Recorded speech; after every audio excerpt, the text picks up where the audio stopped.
Bismillahirrahmanirrahim. Assalamualaikum warahmatullahi wabarakatuh.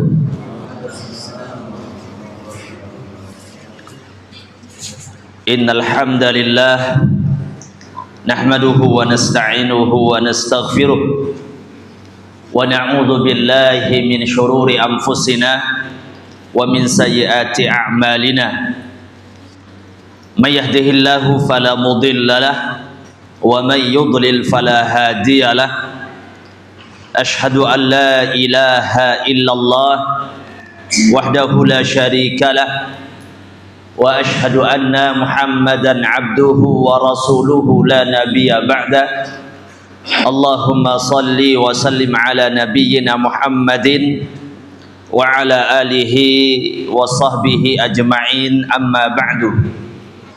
Para jamaah, ikhwan dan akhwat, bapak ibu yang dirahmati Allah, pada malam hari ini kita akan kembali melanjutkan pembahasan tafsir ringkas dari surah Al-Baqarah, yang mana pada malam hari ini kita akan masuk kepada tema yang baru, ayat yang berikutnya, yaitu yang berkaitan dengan golongan orang-orang munafik yang disebutkan oleh Allah Subhanahu wa taala di awal-awal dari surah Al-Baqarah, dan itu terdapat pada ayat yang ke-8 sampai ayat yang ke-20. Mulai dari ayat yang ke-8 sampai ayat yang ke-20, yang mana Allah Subhanahu wa taala berbicara tentang orang-orang munafiqun. Para jamaah yang dirahmati Allah Subhanahu wa taala, Allah Subhanahu wa taala di awal-awal dari surah Al-Baqarah telah menyebutkan 3 golongan manusia secara umum. Yang pertama adalah orang-orang yang bertakwa atau orang-orang yang beriman, yang Allah Subhanahu wa taala telah sebutkan tentang orang-orang yang bertakwa atau orang-orang yang beriman itu ada 4 ayat. Allah Subhanahu wa taala khusus berbicara tentang orang-orang yang bertakwa, berkaitan dengan sifatnya, berkaitan dengan karakternya, berkaitan dengan identitas yang dimiliki oleh orang-orang yang bertakwa kepada Allah. Lalu setelah itu Allah Subhanahu wa taala berbicara tentang golongan yang kedua, yaitu orang-orang kafirun, yang terdapat pada ayat yang ke-6 dan ayat yang ke-7, ayat yang ke-6 dan ayat yang ke-7, sebagaimana yang sudah kita jelaskan pada pertemuan yang lalu. Ada 2 ayat Allah bicarakan tentang orang-orang kafirun. Kemudian golongan yang ketiga yang Allah Subhanahu wa taala bicarakan adalah golongan orang-orang munafiqun. Ketika Allah Subhanahu wa taala bicara tentang orang-orang yang bertakwa, ada 4 surah, ada 4 ayat. Ketika Allah bicara tentang orang-orang kafirun, ada 2 ayat. Tapi lihat, begitu Allah Subhanahu wa taala bicara tentang orang-orang munafik, Allah Subhanahu wa taala jelaskan, sebutkan, terangkan ada 13 ayat sekaligus, mulai dari ayat yang ke-8 sampai ayat yang ke-20. Berarti pembicaraan tentang orang-orang munafik itu lebih panjang, lebih luas, lebih banyak. Karena apa? Para jamaah yang dirahmati Allah, kalau membicarakan orang-orang yang bertakwa, orang-orang yang beriman, adalah pembicaraan yang wadih, pembicaraan yang terang dan jelas. Bahwasanya inilah karakter orang-orang yang beriman. Jelas keimanannya, jelas ketakwaannya. Kalau juga kita bicarakan tentang orang-orang kafir, lawan daripada orang-orang yang munafik, lawan dari orang-orang yang beriman, lawan dari orang-orang yang bertakwa, maka orang-orang yang kafir pun juga wadih, adalah kelompok yang jelas karakternya dan juga sifatnya, sehingga Allah sebutkan hanya 2 ayat saja. Tapi begitu bicara tentang orang-orang munafik, ya, pembicaraan tentang orang-orang munafik, mereka ini adalah satu kelompok yang mengaku sebagai orang yang beriman, tapi karakter mereka adalah karakter orang-orang yang kafir. Mereka ini ibaratnya musuh dalam selimut.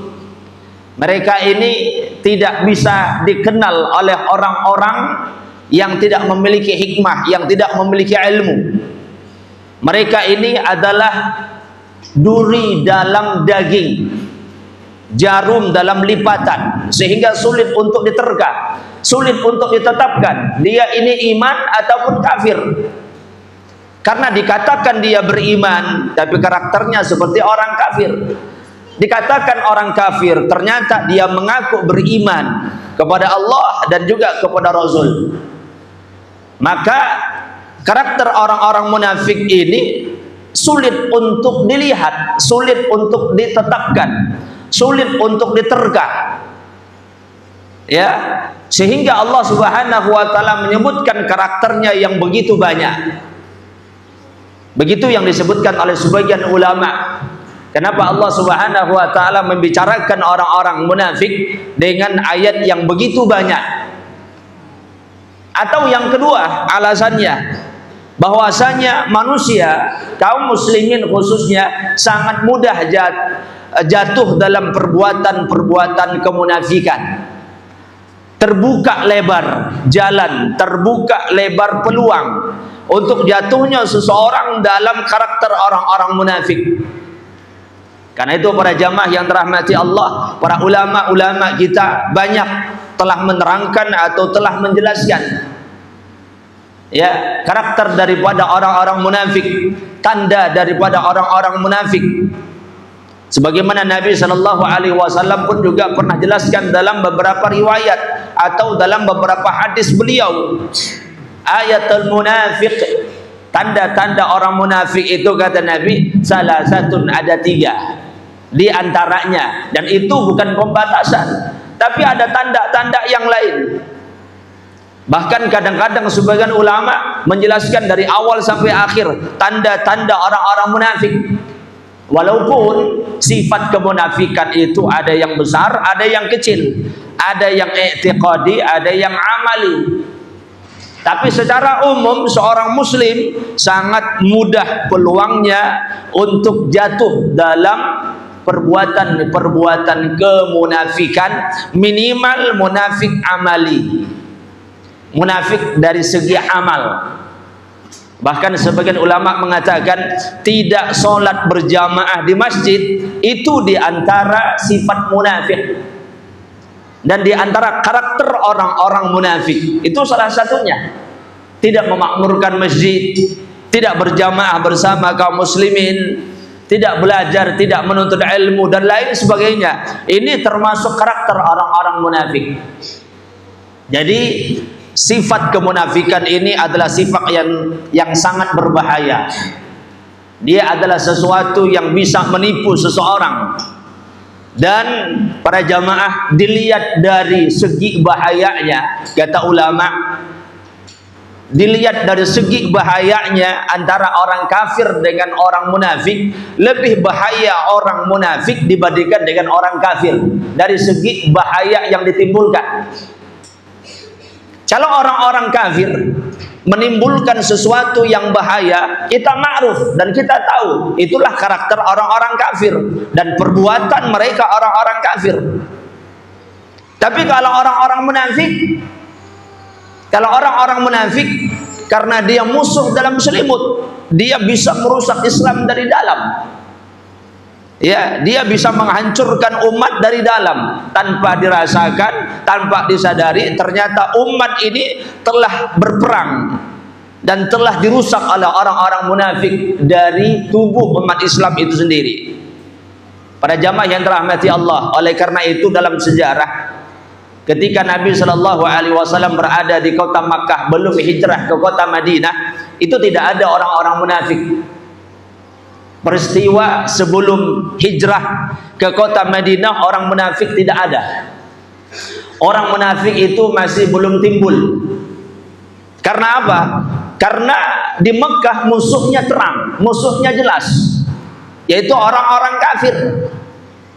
Ya, dan mereka berkuasa penuh di situ. Orang-orang kafir itu punya kekuasaan penuh, sehingga orang-orang munafik tidak ada. Dan pada saat itu umat Islam dalam keadaan lemah. Umat Islam dalam keadaan lemah, maka tidak diperlukan orang-orang munafik. Jumlah umat Islam pun juga tidak banyak. Jadi orang-orang kafir itulah yang muncul di permukaan. Dan jelas bagaimana umat Islam memerangi orang-orang kafir. Artinya bagaimana umat Islam telah ditekan, telah dizolimi oleh orang-orang kafir. Tapi begitu Nabi dan para sahabat hijrah ke kota Madinah, lalu di situ terbentuk kekuatan Islam. Jumlah Islam itu begitu banyak, dan umat Islam jumlahnya baik di kota Madinah ataupun di kota Makkah sudah mulai bermunculan umat-umat Islam. Apalagi ada peristiwa Fathul Makkah, pembebasan kota Makkah. Bagaimana manusia masuk dalam agama Islam berbondong-bondong, kata Allah. Ya, mereka masuk agama Islam. Jadi Islam sudah mulai kuat. Pada saat Islam sudah mulai kuat, maka orang-orang kafir ini tidak berani untuk menghantam Islam begitu saja, tidak berani. Karena Islam sudah begitu kuat, jumlahnya begitu banyak. Ya, karena jumlah umat Islam sudah begitu banyak, maka mereka tidak berani langsung untuk berperang dengan kaum muslimin, ya, ataupun peluang mereka untuk menghantam kaum muslimin itu begitu sedikit. Maka orang-orang kafir mempergunakan orang-orang munafik untuk menyusup ke badan kaum muslimin, untuk merusak Islam dari dalam. Pada jamaah terahmati Allah, itu sejarah. Yang sejarah ini sebagai pelajaran. Begitulah umat Islam itu terkadang tidak diobok-obok oleh orang-orang kafir, tapi diobok-obok oleh orang yang menjadi kaki tangannya orang-orang kafir, yaitu orang-orang munafikun. Ya, bukankah selama ini para jamaah ahli sunnah wal jamaah sering bentrokan, walaupun tidak bentrokan fisik, tapi bentrokan dalil, hujjah yang ditegakkan. Yang dihadapi itu bukan orang kafir, karena orang kafir tidak tahu dalil. Mereka tidak faham tentang dalil, tentang hujjah, tentang Al-Quran, tentang sunnah Nabi SAW. Walaupun ada, tapi tidak segencar bagaimana umat Islam ahlu sunnah menghadapi pentolan-pentolan ahlul bid'ah, orang-orang liberal, orang-orang yang memasukkan syubhat ke badan kaum muslimin dan lain sebagainya. Itu yang sering terjadi, ya, pada jamaah kaum muslimin. Jadi bagaimana orang-orang munafik itu muncul ketika Nabi SAW dan para sahabat hijrah ke kota Madinah, ya, dan disitulah Allah Subhanahu wa taala menerangkan tentang mereka orang-orang munafikun. Bagaimana karakter mereka dan bagaimana sifat-sifat yang mereka miliki. Baik, kita akan baca ayat yang ke-8 yang merupakan ayat yang pertama pembicaraan Allah tentang orang-orang munafikun. Allah Subhanahu wa taala berfirman, A'udzu billahi minasyaitonir rajim, wa minan nasi may yaqulu amanna billahi wa bil yaumil akhir wa ma hum bimu'minin. Kata Allah Subhanahu wa taala, dan di antara manusia, wa minan nas, dan di antara manusia,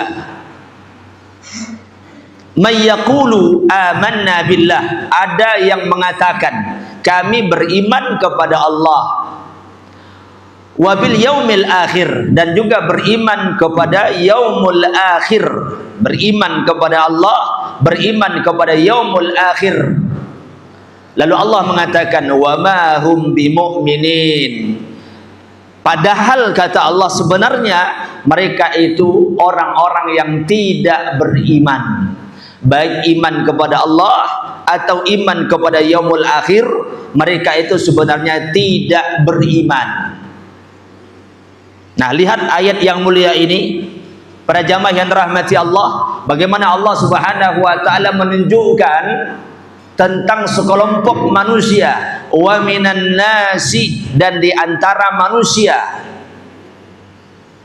Kata-kata an-nasi wa minan nasi, kata Imam Al-Qurtubi dalam tafsirnya menyebutkan yang dimaksudkan dengan minan nasi di antara manusia adalah yaitu munafiqun, orang-orang munafik. Mereka adalah orang-orang munafik yang dimaksudkan oleh Allah Subhanahu wa taala. Ya. Karena para ulama mengatakan bahwasanya kata-kata an-nasu dalam ayat ini adalah untuk menunjukkan jenis karakter manusia, kelompok satu manusia. Jadi bukan menunjukkan semua manusia, tapi sebagian manusia. Makanya diterjemahkan atau difahami dengan sebagian manusia, wa minan nasi, sebagian manusia. Kata-kata min itu menunjukkan li ba'din, untuk menunjukkan sebagian, dan sebagian itu menunjukkan jenis manusia yang dimaksudkan secara khusus, yaitu adalah munafiqun, orang-orang munafik. Ya. Dan kebanyakan ahli tafsir menyebutkan demikian. Yang dimaksudkan dengan manusia pada kalimat ini adalah mereka orang-orang munafikun. Kemudian pada jamaah yang dirahmati Allah, Al-Imam Qurtubi rahimahullahu ta'ala menyebutkan bahwasanya pada ayat ini ada beberapa poin penting untuk diketahui dan untuk difahami yang berkaitan dengan kandungannya. Ya.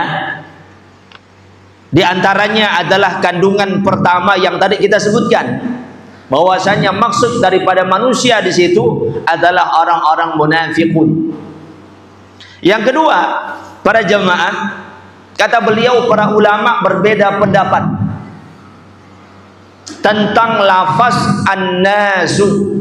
An-nasu ini kan kita fahami dan kita ketahui maknanya adalah manusia, an-nas. Ya, seperti dalam surah An-Nas, surah An-Nas, surah tentang manusia. Ya, dan ini ma'ruf insyaallah. Semua kita faham. Maksud dari An-Nas itu adalah dalam bahasa Arabnya, An-Nasu dalam bahasa kita Indonesia adalah manusia. Para ulama berbeda pendapat. Kenapa manusia dalam bahasa Arab disebut dengan An-Nas? Karena kadang-kadang penyebutan manusia itu, ya, ada beberapa kalimat yang Allah sebutkan dalam Al-Quran yang artinya adalah manusia. Kadang-kadang Allah sebutkan manusia itu dengan kalimat bashar. Qul ana basyarun mithlukum. Katakanlah kepada mereka, wahai Rasulullah, sesungguhnya aku adalah basyarun, manusia seperti kalian. Jadi kadang-kadang manusia dalam bahasa Arab atau bahasa Al-Quran digunakan bahasa bashar. Apa makna bashar itu? Terjemahannya memang manusia, tapi makna secara bahasa bashar itu adalah apa? Kulit, ya, kulit kita atau kulit yang tidak kelihatan bulu-bulunya, atau lebih dominan kulit daripada bulu. Itu dalam bahasa Arab demikian. Itu namanya basyarun atau basyarah.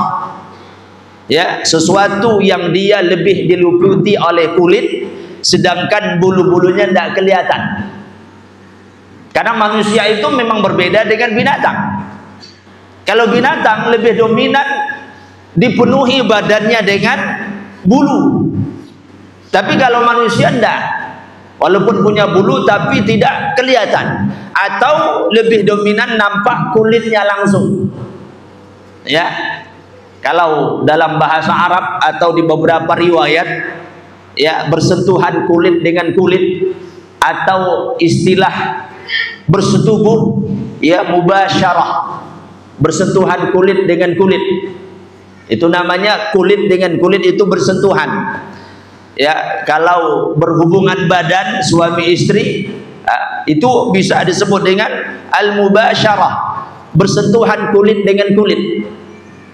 Maka manusia itu disebut dengan basyar, karena pada tubuhnya itu lebih dominan kulit daripada bulu, sehingga dia disebut dengan itu. Dan penamaan sesuatu dalam bahasa Arab itu terkadang diambil karena sifat, karakter, dan khusus yang dia miliki. Ya, ada juga kadang-kadang manusia disebut dengan al-anam. Ya, artinya adalah manusia juga. Kadang juga disebut dengan al-insu, manusia juga. Wa ma khalaqtul jinna wal insa illa liya'budun. Tidak aku ciptakan jin dan manusia kecuali supaya mereka beribadah kepadaku.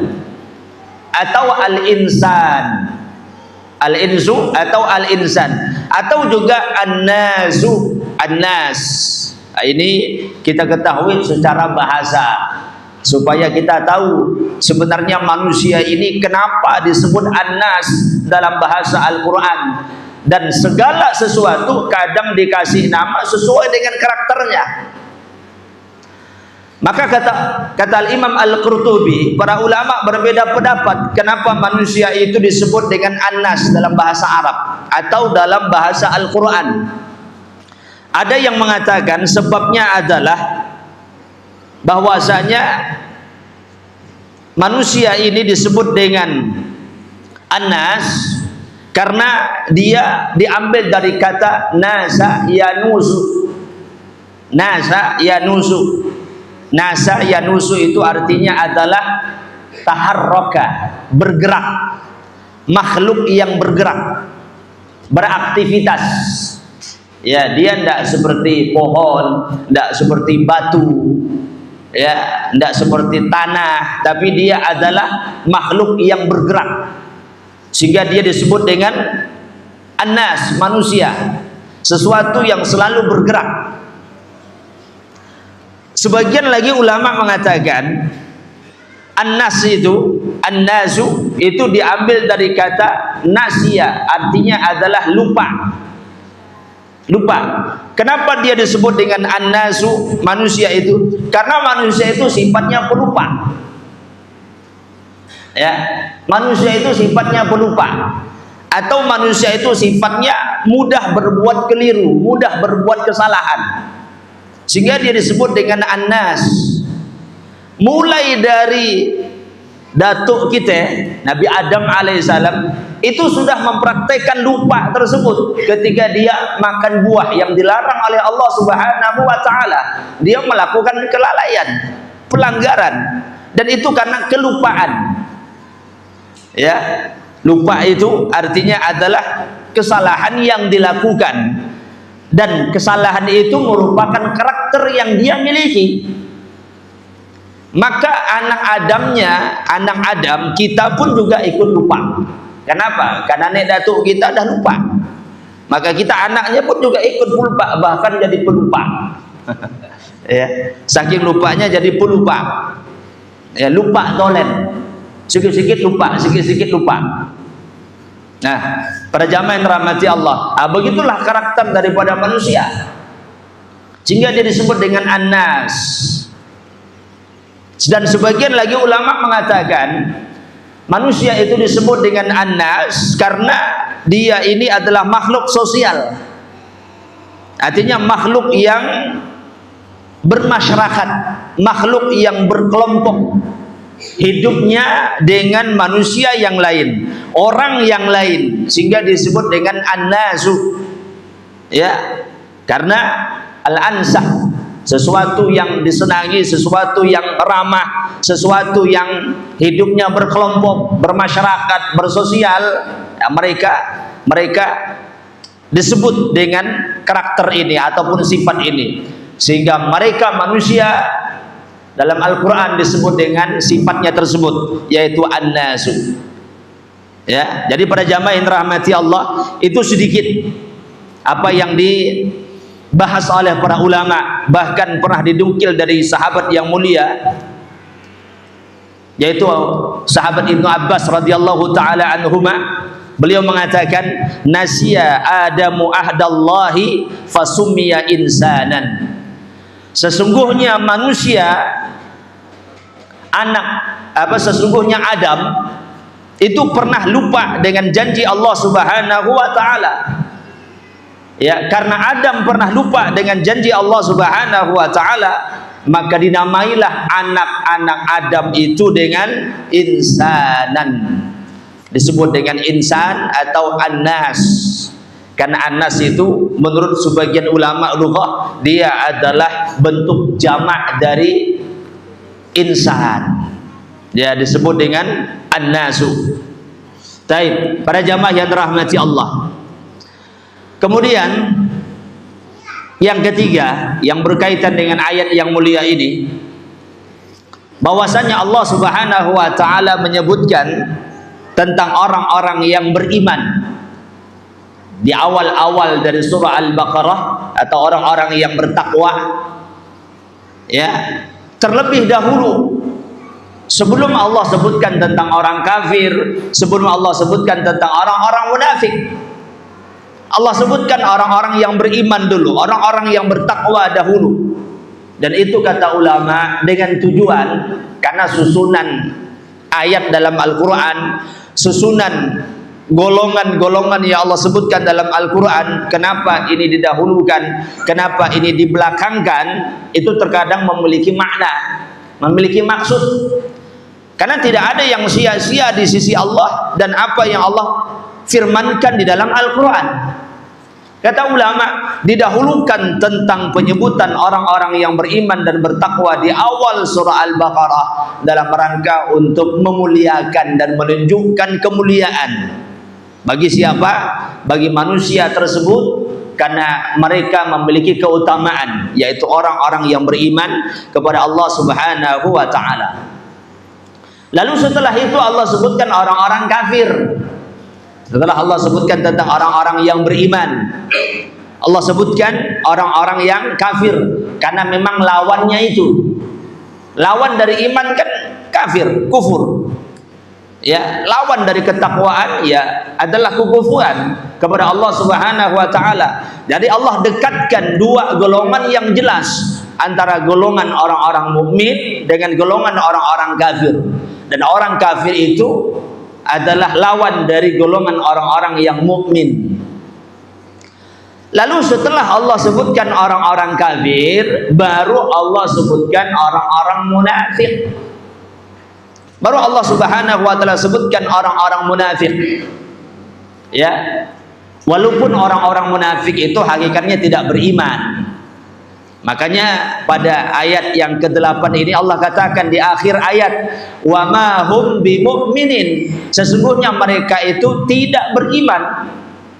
Walaupun mereka ngaku beriman kepada Allah, beriman kepada yaumul akhir, tapi hakikatnya mereka tidak beriman.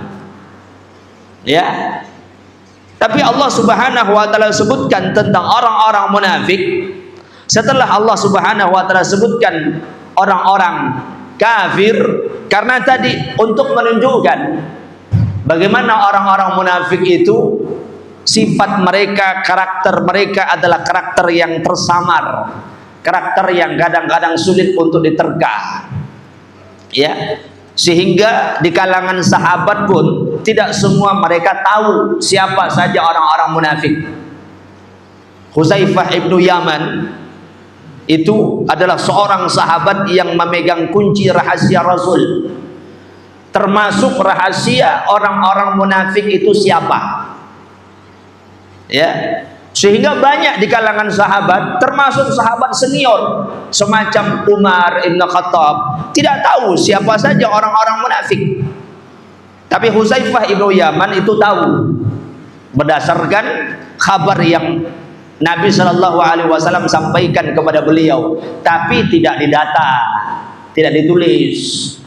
Oh, golongan munafik umpamanya ditulis oleh sahabat Huzaifah bin Yaman, fulan fulan fulan, tidak juga disebarkan, tidak juga disampaikan di tengah-tengah manusia, tidak. Ya, tapi itu dirahasiakan, dirahasiakan. Kenapa dirahasiakan? Karena itu untuk kemaslahatan. Para sahabat itu adalah mereka orang-orang yang bersemangat untuk apa? Untuk menegakkan al-haq dan untuk menumbangkan kebatilan. Pokoknya kalau sudah melihat kebatilan, kadang-kadang mereka itu apa yang mereka lakukan? Ingin hancur kebatilan itu sesaat itu saja, langsung. Sehingga orang yang menyebarkan kebatilan dan sesat itu ingin mereka musnahkan seketika. Ya, seperti tokoh besar orang-orang munafik yang dikenal, Abdullah bin Ubay bin Salul. Dia ini adalah tokoh munafik dan sering terjadi pertikaian, sering terjadi sesuatu yang tidak akur antara sahabat dengan Abdullah bin Ubay bin Salul. Ya, dan dia ini sering menumbuhkan dan menimbulkan masalah di tengah-tengah kaum muslimin, termasuk ketika Aisyah radhiyallahu taala anha terfitnah berzina, itu karena Abdullah bin Ubay bin Salul yang menghembuskan fitnahnya itu, dihembuskan. Ya, karena ketika Aisyah radhiyallahu taala anha itu dilihat dari kejauhan, nampaknya di belakang beliau berjalan seorang laki-laki. Karena kasusnya kan panjang, ceritanya itu kan panjang. Kenapa Aisyah radhiyallahu taala anha, ya, beliau menggunakan kendaraan, lalu di belakangnya ada seorang laki-laki yang selamat dalam perjalanan, tidak sama sekali menoleh, tidak sama sekali berbincang-bincang ataupun ngobrol, tidak ada sama sekali. Tapi begitu dilihat oleh Abdullah bin Ubay bin Salul, dia tunjuk Aisyah dan bersama seorang laki-laki dari kejauhan, dan dia mengatakan dengan lantang, apa yang kira-kira terjadi kalau sudah seandainya seorang wanita dan seorang laki-laki berdua-duaan?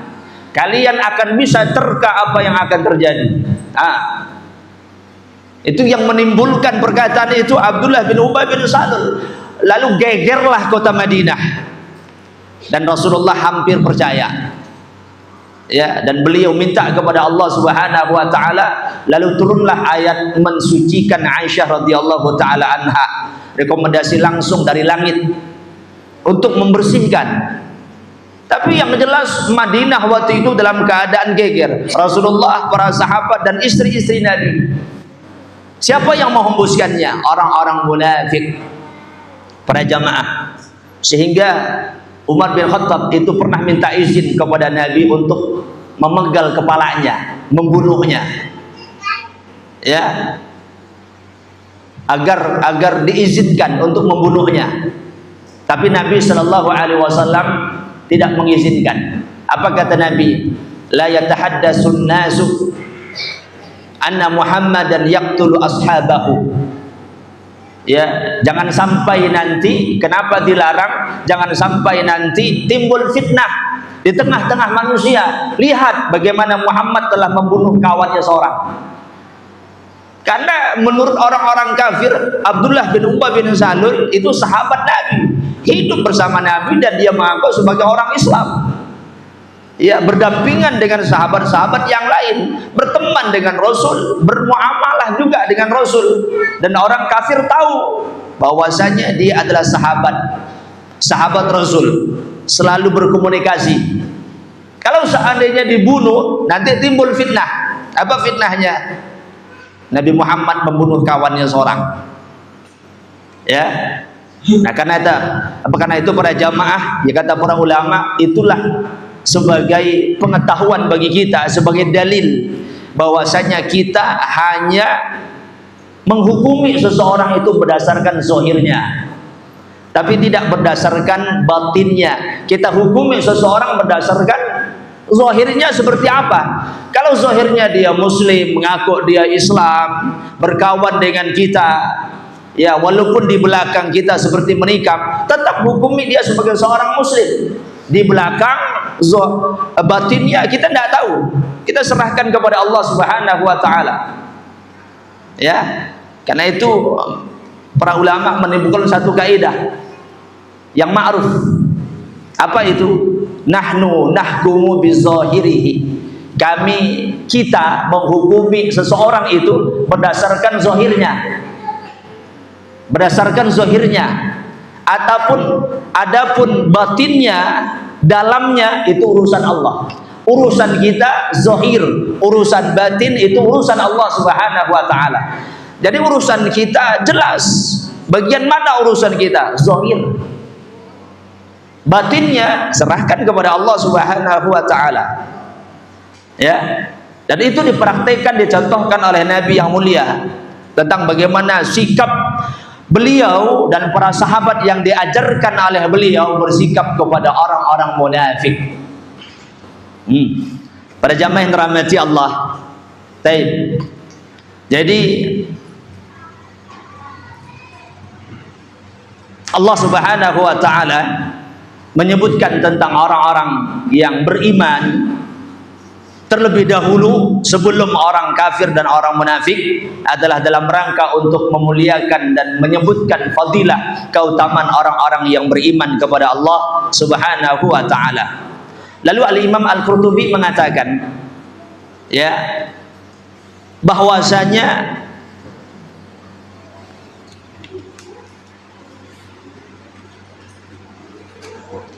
Allah Subhanahu wa taala menyebutkan tentang orang-orang yang beriman dan juga orang-orang kafir karena mereka ini berada di dua tanduk yang berbeda. Maksudnya adalah antara iman dengan kufur ini dua ujung yang berbeda.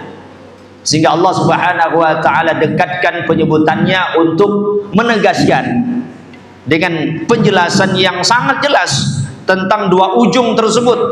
Mukmin, kafir. Ini dua ujung yang beda. Karena itu antara mukmin dengan kafir tidak bisa disatukan. Akidahnya, amalannya dicampur adul gitu tidak bisa.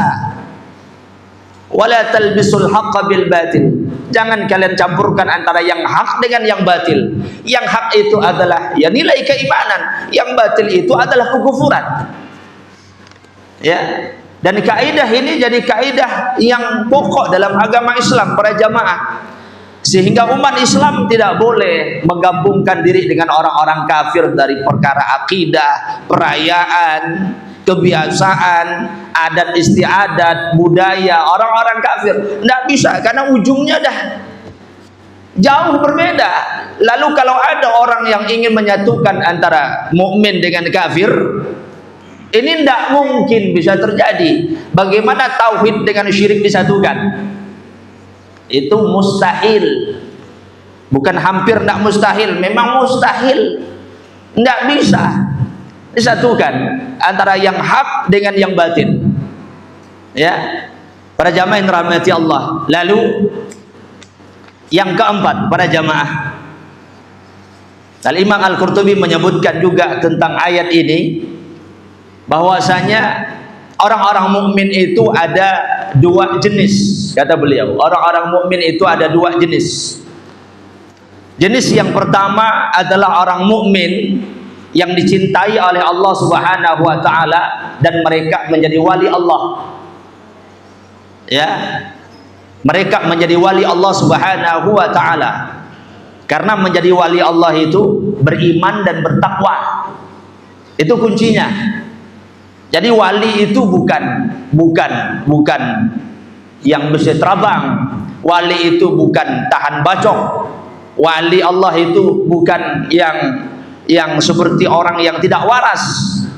Wali Allah itu bukan yang sorbannya panjang, ya, kemudian celaknya tebal, lalu ngaku ini ngaku itu segala macam. Bukan. Wali Allah itu menyatukan, menggabungkan antara iman dan takwa. Jadi siapapun bisa jadi wali Allah Subhanahu wa taala. Syaratnya iman dan takwa kepada Allah, dialah wali Allah. Ya. Memang iman dan takwa itu mudah untuk ditulis, mudah untuk diucapkan, tapi prakteknya berat. Makanya keutamaan dan fadilahnya pun juga besar. Ya, mereka menjadi wali-wali Allah Subhanahu wa taala. Jadi ada orang yang beriman, kelompok yang pertama yang dicintai oleh Allah dan mereka menjadi wali Allah Subhanahu wa taala. Kelompok yang kedua dari orang yang beriman, mereka itu tidak dicintai oleh Allah, tidak menjadi wali Allah Subhanahu wa taala, tidak dicintai, tidak juga menjadi wali Allah Subhanahu wa taala. Kok bisa begitu? Apa mungkin ada orang beriman tidak dicintai oleh Allah dan tidak menjadi wali Allah Subhanahu wa taala? Ada. Ya, apa maksudnya? Siapakah orang yang beriman yang dicintai oleh Allah dan dia menjadi wali Allah Subhanahu wa taala? Saya sempat bertanya tadi kepada Syekh Ali, ya, yang ada di Pekanbaru, yang kemarin pernah datang ke sini, ya, mempertanyakan, minta penjelasan beliau tentang apa yang dimaksudkan oleh Al-Imam Qurtubi. Ya, perkataan beliau, ada orang mukmin yang tidak dicintai oleh Allah dan ada orang mukmin juga sekaligus yang tidak jadi wali Allah Subhanahu wa taala. Ya, maka beliau jelaskan dan alhamdulillah dapat jawaban, karena saya sendiri pun sempat bingung. Ya, tidak dapat jawaban, kita tanya kepada ahlinya. Maka beliau katakan, orang mukmin yang dicintai oleh Allah Subhanahu wa taala dan menjadi wali Allah adalah orang mukmin yang diwafatkan dan mati dalam keadaan iman. Dia istiqomah dengan keimanannya sampai dia mati, maka dia adalah dicintai dan jadi wali Allah Subhanahu wa taala.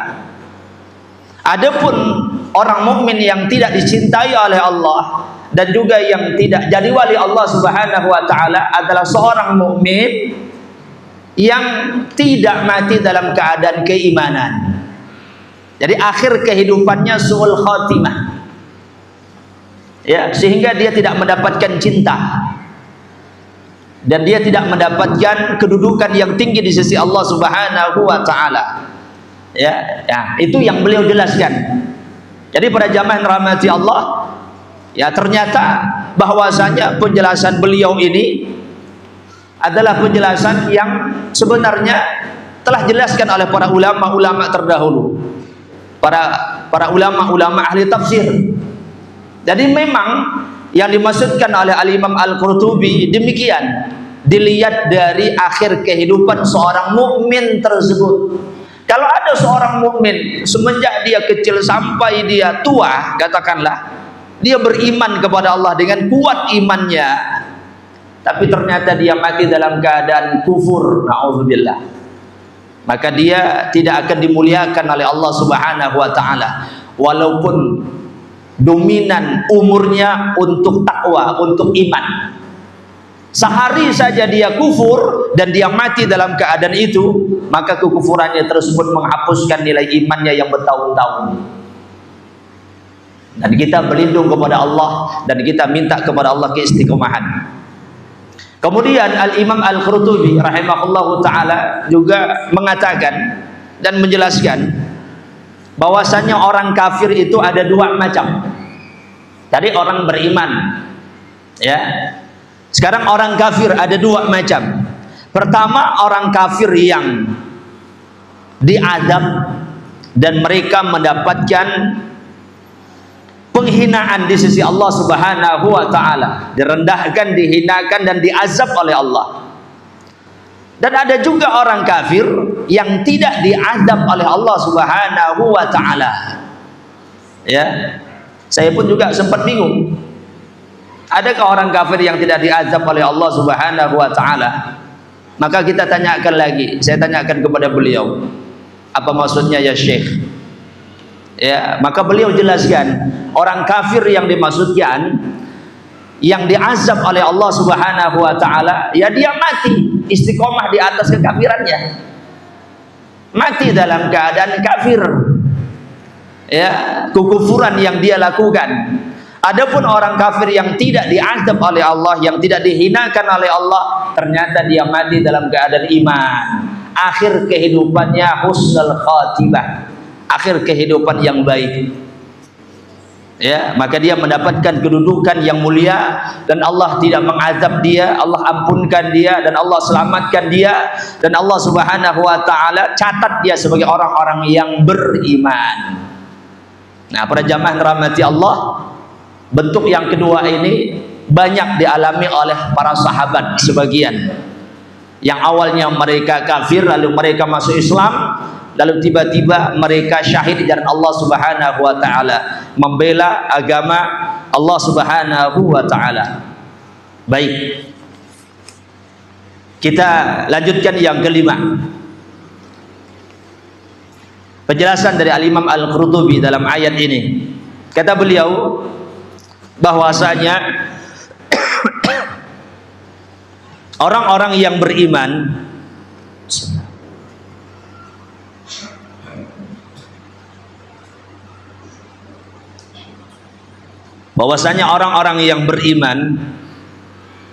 secara umum mereka berhak untuk mendapatkan balasan kebaikan dari Allah Subhanahu wa taala. Orang-orang yang beriman, karena Allah sebutkan dalam banyak ayat, wa basyiril ladzina amanu wa 'amilus solihati anna lahum jannatin tajri min tahtihal anhar. Berikan kabar gembira kepada orang-orang yang beriman dan orang-orang yang beramal saleh, bahwasanya untuk mereka adalah surga yang di bawahnya mengalir sungai-sungai yang penuh dengan keindahan dan juga kenikmatan. Jadi secara umum orang-orang yang beriman berhak untuk mendapatkan balasan, berhak, tanpa diminta balasan itu tetap ada. Ya, karena itu tidak benar kalau orang mengatakan aku melakukan amal soleh bukan mengharapkan surga. Dia berhak dapat surga, artinya dia tanpa diminta pun, tanpa diharapkan pun dia akan tetap dapat. Maka sebaliknya juga orang-orang kafir berhak untuk mendapatkan azab dan ukubah, azab dari Allah Subhanahu wa taala. Tanpa diharapkan orang kafir diazab, tanpa didoakan dapat azab, dia tetap dapat azab. Karena mereka sudah diberikan hak paten, baik mukmin ataupun kafir. Ya, baik para jamaah yang rahmati Allah, ini yang sementara dapat kita bahas pada ayat yang ke-8 ini. Insyaallah nanti kita lanjutkan pada ayat yang berikutnya dan penjelasan yang selanjutnya insyaallah. Ya, kurang lebihnya mohon maaf. Sallallahu ala nabiyyina Muhammadin wa ala alihi wa sahbihi ajma'in walhamdulillahi rabbil alamin. Assalamualaikum warahmatullahi wabarakatuh.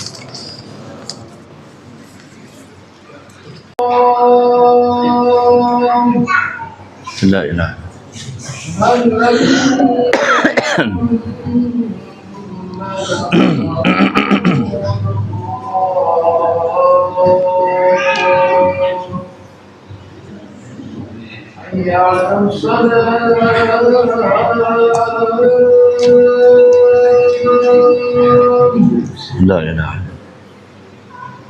حي على الصلاة لا حول ولا قوة حي على الصلاة لا حول ولا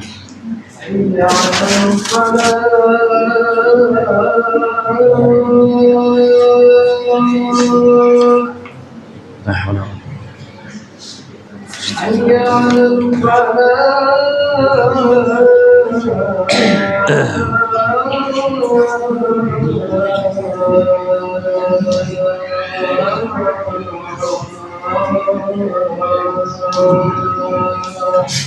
لا حول ولا الله أكبر.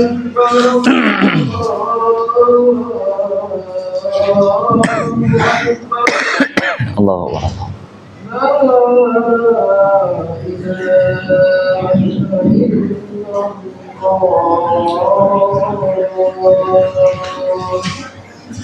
لا إله إلا الله رب هذه الصلاة آتي محمد الوسيلة والفضيلة. Para jamaah yang dirahmati Allah, kita seperti biasa sampai iqamah ya. Ada yang perlu ditanyakan atau disampaikan? Silakan kalau ada. Kalau tidak ada, kita akan jelaskan poin yang akhir dari penjelasan Al-Imam Al-Qurtubi pada ayat yang ke-8. Baik.